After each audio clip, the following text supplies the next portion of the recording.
As a teen, I love my phone, but as time has passed, I've noticed some downsides to my phone, and that is social media. Now, don't get me wrong, I love scrolling through Instagram or taking pictures on Snapchat to see my friends, but I've come to realize deep down it is not just about communicating with friends and family, but it is the effect that I have come to realize. As I speak with you all today, I want to share with you the risks that cell phones are putting on young adults like us and how it's affecting our behavior, health, and learning. I found this topic to be very important to address because it is actually something that I struggle with on a daily basis.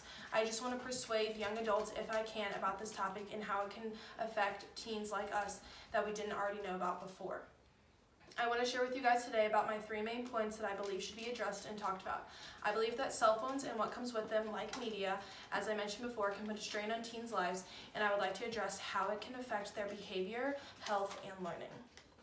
As I begin, I would like to first start specifically with how cell phones, inner apps like Instagram, Snapchat, Facebook, Twitter can affect teens' behaviors and feelings. In recent years, since the evolution of cell phones and popularity of them are becoming, there have been complaints that young adults are spending more time online and not enough time in the real world. According to Blair Morgan from The Conversation, more worrying perhaps than the amount of time spent online are the findings that suggest social media use can actually influence users' personality and character. Which leads us into our first topic, and that is how cell phone usage and social media can influence or affect our behavior and feelings in young adults. Social media or any type of media is a very powerful thing. That term social media is specifically referred to the various internet-based networks that enable users to interact with others verbally and visually. It can influence decisions that teenagers make, whether it is about their behavioral or lifestyle choices. A journal written by Suzanne Villani touched based on the idea of media categories that she researched with computer technology that included in television and movies, rock music and music videos, advertising, video games, and computers, and the internet. Her results stated that research prior to the 1990 documented that children learn behaviors and have their value systems shaped by media. And media research since has focused on content and viewing patterns. Her conclusions were quite interesting to read. In her conclusion, she found the primary effects of media exposure are increased violent and aggressive behavior, increased high-risk behaviors, including alcohol and tobacco use, and accelerated onset of sexual activity. In a journal written by Jafar Habas, he mentioned, in modern era, social media and social networks drastically influence the student community, and such technology is progressively becoming an everyday part of every individual's life in modern society. The study done by Abbas examines the prior literature regarding social media technologies and investigates its impact on students in the Pakistani context in order to address gaps in the literature. It aims to examine how social media relates to the university students' learning behavior and its adverse and favorable consequences on psychological well-being. Abbas conducted their findings on the study argues that it is a novel contribution to scientific knowledge, as there was no prior existing literature evidence that bridges and integrates the students' views on the adoption of social media as a supporting tool in higher education. Social media has significantly transformed over the last decade in ways which people, social communities, and other organizations create, share, and consume information. In my next point, I would like to share with you guys about the negative impacts on social media with health and specifically mental health in some areas. While becoming involved in our daily lives, online social media are blamed for the increasing mental health problems in younger individuals. This review synthesized evidence of influence of social media use on depression, psychological distress in adolescents.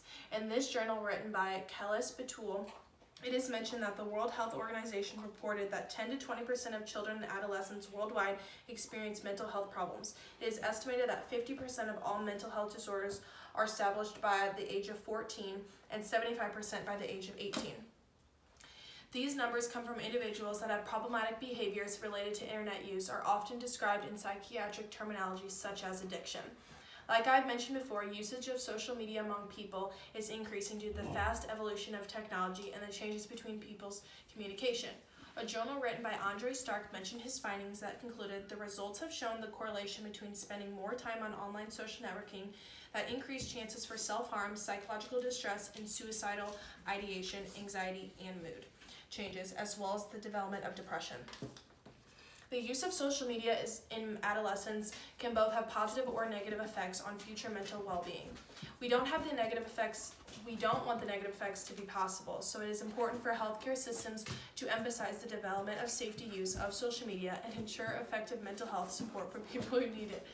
Young teens are at their prime in life with their body, and sometimes social media can hit one of those teens the wrong way and make them feel like maybe they don't look as good as they thought. A journal written by the Canadian Pediatric Society states that other media such as magazines, radio, video games, and the internet also can have the potential to influence child's eating habits, exercise habits, behavior habits, and mental health. If these adolescents are being exposed to any type of media other than social media as well, without adult supervision, they could develop these habits mentioned, which can lead to poor health at such a young age that could have been avoided. As we get into our last point, I want to talk about the effects of social media on education. I touched base a little on it at the beginning part of my speech, but I would like to go into more depth and about this issue because education is a huge part of life, and especially when adolescents are young. A journal written by Clark Pearson conducts the statistics of the percentage of adolescents that use their phone and what they use it for.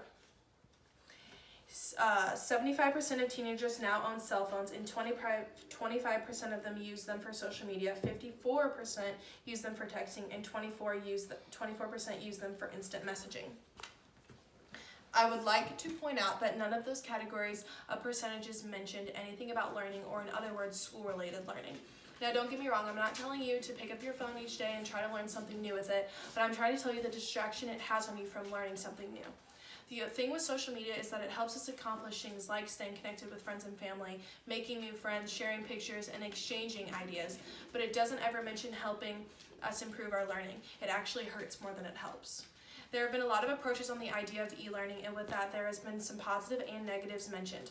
Learning expresses a very wide term which includes family, school, geography, country, and cultural students. A journal written by Isil Tambul, he states, because technological improvements change culture structures, learning styles are also affected. The correlations with the ideas of learning through social media or online, and that is the fact that a society is changing every day, every second for all we know, and that is going to affect the learning of adolescents with what they read and see online. The last point I'd like to mention to make about the effect on learning is from Lisa Hurwitz, and she says, many U.S. teachers and parents expose young children to screen media intended to promote more of the literacy skills. These examples being televised learning, not really from social media, but like Blue's Clues, Moses, Linebarger, and Wainwright all have shown not negative, but not too much positive on improved learning. The effect of media on learning is a little difficult, and more so I'm trying to say with learning that there really is no negative, but there really isn't a positive either. So I've mentioned the idea of social media and how it can affect the behavior, health, and learning of adolescents in today's society. What I want to conclude is that media is a very popular thing, which can make it perceived as a very positive thing, but what we don't see is the negative impacts media has on adolescents especially, and that was my main focus on this speech. I wanted to share with you guys the adolescence approach because there are many different ages affected. What I find most important to touch base on is the younger generation, and so we can hopefully stop the trend of negative effects. Thank you.